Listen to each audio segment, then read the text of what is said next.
विज्ञान केंद्र में राज्य स्तरीय विज्ञान संगोष्ठी में उपस्थित मनीषीगण, अभिभावकगण और मेरे प्यारे भाई बहनों का दिल की तमाम गहराई से वंदन एवं चंदन।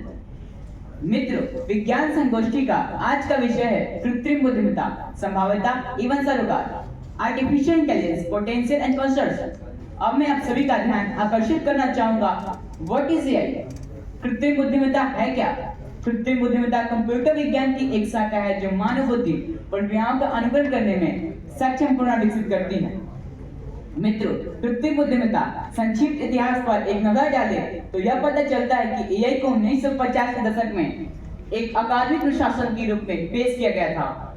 20वीं सदी के मध्य में यूनाइटेड किंगडम के शोधकर्ताओं ने कई वर्षों तक मशीन इंटेलिजेंस के निर्माण की खोज की और वर्ष 1956 में जॉन मैकार्थी ने कृत्रिम बुद्धिमत्ता क्षेत्र की स्थापना की। इतना ही नहीं, शोधकर्ताओं ने यह विज्ञान की अन्य शाखाओं जैसे मनोविज्ञान, जीव विज्ञान, चिकित्सा और शिक्षा में भी विस्तार करके दिखा।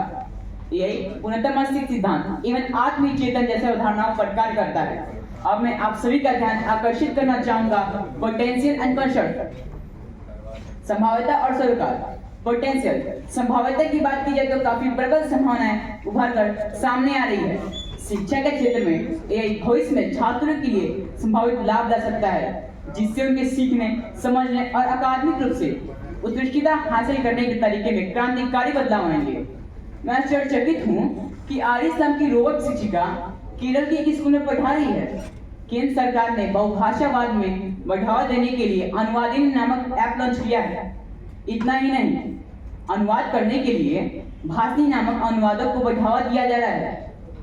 स्वास्थ्य सेवा में सुधार, एआई चिकित्सा अनुसंधान, निदान और उपचार में मदद कर सकते हैं, जैसे कि दवाओं की खोज करना, सर्जरी, रोगों को पता लगाने में अहम भूमिका निभा रही है।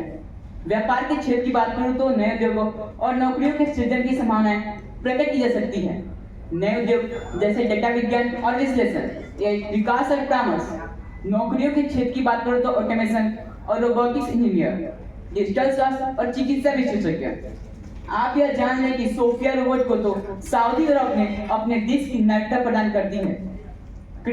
पर्यावरण संरक्षण, एआई ऊर्जा खपत को कम कर सकता है और कचरा प्रबंधन में मदद कर सकता है।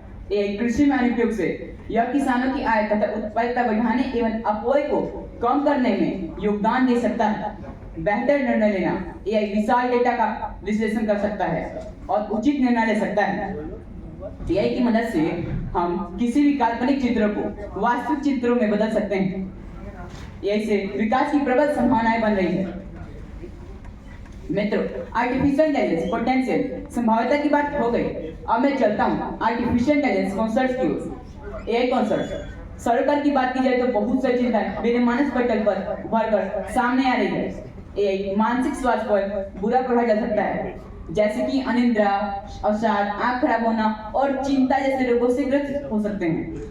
एआई नकली समाचार और जानकारी बनाने में मदद कर सकता है, जो समाज में भ्रम और स्थिरता पैदा कर सकता है। एआई निजी सुरक्षा को नुकसान पहुंचा सकता है, क्योंकि पूरा एआई सिस्टम डाटा पर निर्भर होगा। इसलिए इंटरनेट का इस्तेमाल करने वाले सभी लोगों की प्राइवेसी पर इसका दुष्प्रभाव पड़ सकता है।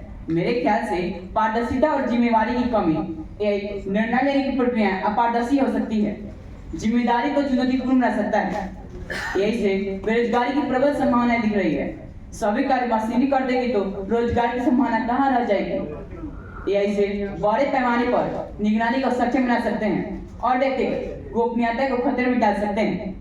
निष्कर्ष मित्रों, एआई को एक ऐसे उपकरण के रूप में देखना आवश्यक होगा जो उत्पादकता बढ़ा सके और मानवीय भागीदारी के पूर्ण विकल्प के बजाय नई संभावनाओं को सुविधाजनक बना सके। हमें ऐसे प्रभावशाली टूल विकसित करने होंगे जिसकी मदद से हम यह जान सकेंगे कि जो सामग्री हम देख रहे हैं वो एआई टूल से विकसित किया है या असली है।